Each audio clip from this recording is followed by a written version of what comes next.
Bienvenidos a la Biblia en un año. Sigamos leyendo la palabra de Dios. Vamos a leer Éxodo capítulo 39.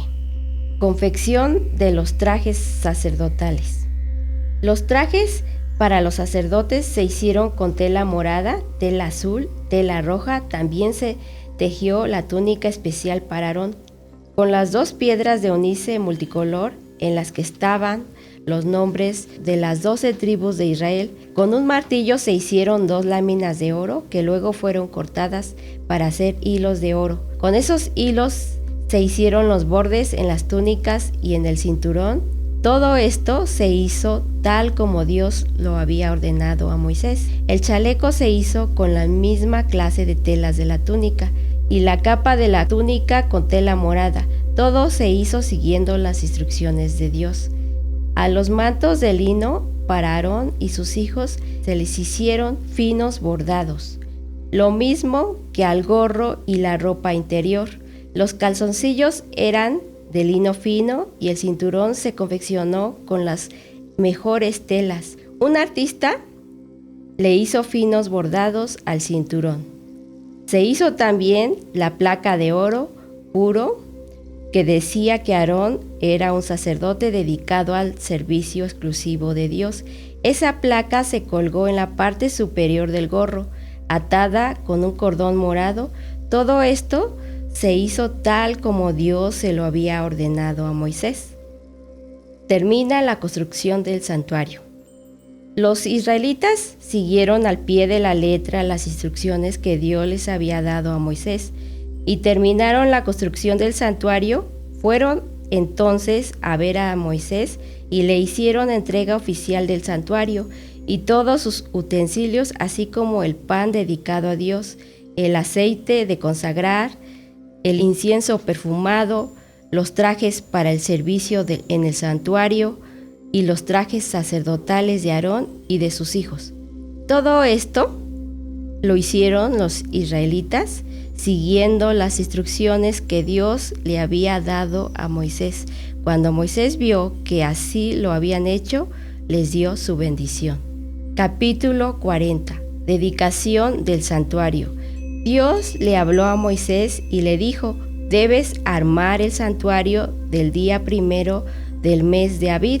Este santuario será el lugar en donde el pueblo de Israel se reunirá conmigo. En el interior del santuario pondrás el cofre del pacto y colocarás la cortina de modo que el cofre no se vea. Adentro pondrás la mesa y el candelabro. Coloca con cuidado todos los utensilios y objetos que van sobre la mesa y ponle las lámparas al candelabro. El altar de oro para quemar el incienso lo colocarás frente al cofre del pacto y luego colgarás la cortina que va a la entrada del santuario. Frente a la entrada del santuario pondrás el altar para quemar los animales sacrificados. Entre el altar y la entrada pondrás el recipiente de bronce y lo llenarás de agua. Una vez que todo esté en su lugar, instalarás la cerca del patio alrededor del santuario y colgarás la cortina a la entrada del patio. Toma el aceite de consagrar y derrámalo sobre el santuario y sobre todo lo que está allí adentro, para que me dediques este santuario como un lugar muy especial. Pon aceite sobre el altar de los sacrificios quemados y sobre sus utensilios y sobre el recipiente de bronce y su base, para que todo quede dedicado a mi servicio. Después de eso, lleva a Aarón y a sus hijos a la entrada del santuario y ordénales que se bañen allí. Aarón deberá ponerse la túnica especial de sacerdote y tú derramarás aceite sobre él para consagrarlo como mi sacerdote. Llamarás después a sus hijos y ordénales que se pongan sus mantos especiales y derrama aceite sobre de ellos para consagrarlos como mis sacerdotes. A partir de ese momento, y gracias al aceite de consagrar, los descendientes de Aarón y sus hijos serán mis sacerdotes para siempre. El primer día del mes de Abib se armó el santuario, siguiendo las instrucciones. Había pasado exactamente un año desde que habían salido de Egipto. Luego Moisés colocó las tablas de la ley dentro del cofre del pacto, le puso al cofre las varas y la tapa y ordenó que lo pusieran dentro del santuario. El cofre se puso en el lugar santísimo. Luego Moisés corrió la cortina para cubrirlo, pues así lo había ordenado Dios. A continuación, Moisés puso la mesa al lado norte del santuario, dentro del lugar santo, y colocó los panes sobre la mesa, tal como Dios se lo había ordenado. El candelabro lo colocó frente a la mesa, es decir, en la parte sur del santuario. Luego encendió las lámparas delante de Dios, pues así Él se lo había ordenado. El altar de oro se colocó en el santuario frente a la cortina del lugar santo, siguiendo las instrucciones que Dios le había dado. Moisés quemó allí el incienso perfumado. Una vez que terminó con esto, Moisés colgó la cortina de la entrada del santuario, colocó frente a ella el altar para los sacrificios quemados, y en él quemó como ofrenda animales y cereales, tal como Dios se lo había ordenado. Entre la entrada del santuario y el altar de las ofrendas quemadas, Moisés colocó el recipiente de bronce y lo llenó de agua.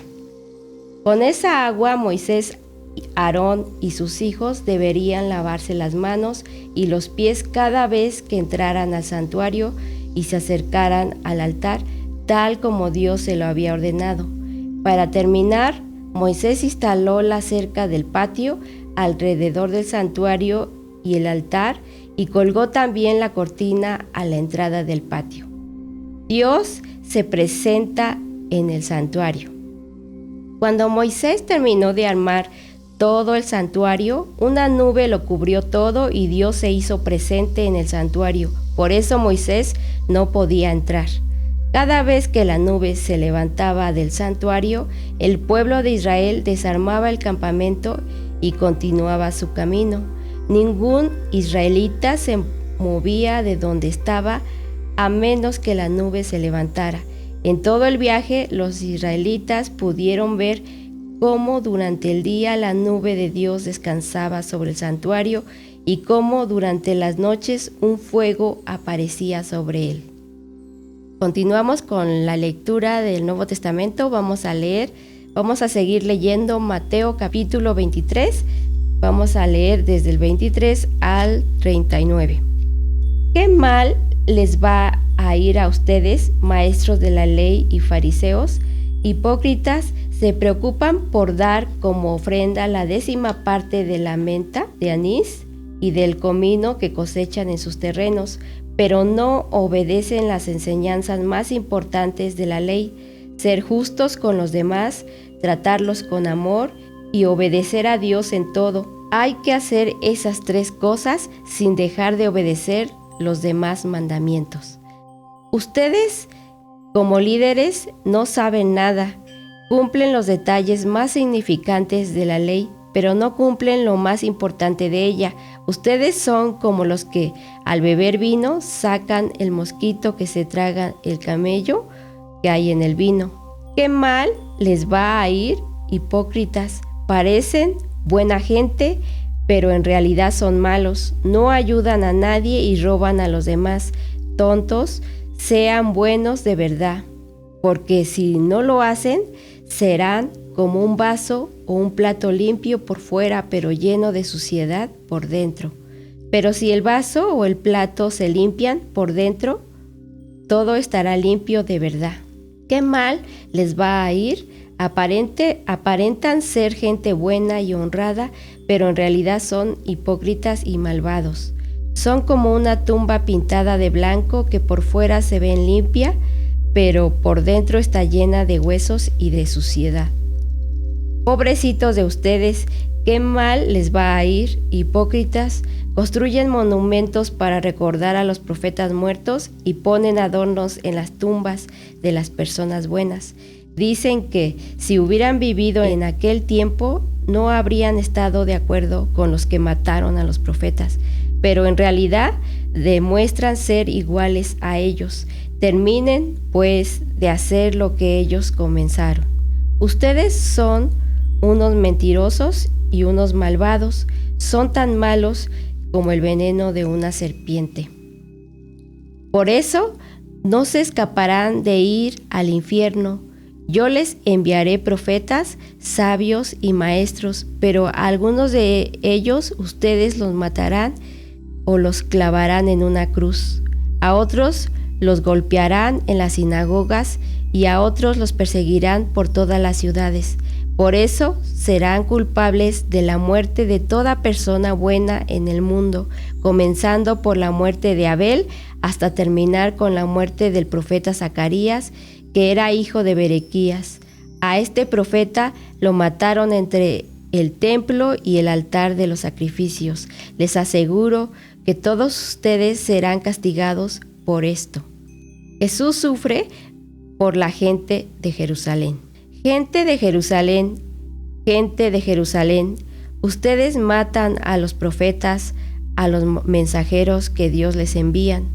Muchas veces quise protegerlos, como protege la gallina a sus polluelos debajo de sus alas, pero ustedes no me dejaron. Su templo quedará abandonado. Les aseguro que a partir de este momento no volverán a verme hasta que digan: bendito el Mesías que viene en el nombre de Dios. Hemos terminado de leer nuestros 4 capítulos. Te dejo con esta frase: bueno es el Señor, es refugio en el día de la angustia y protector de los que en Él confían. Nahum 1:7. Nos vemos mañana para continuar con nuestra lectura.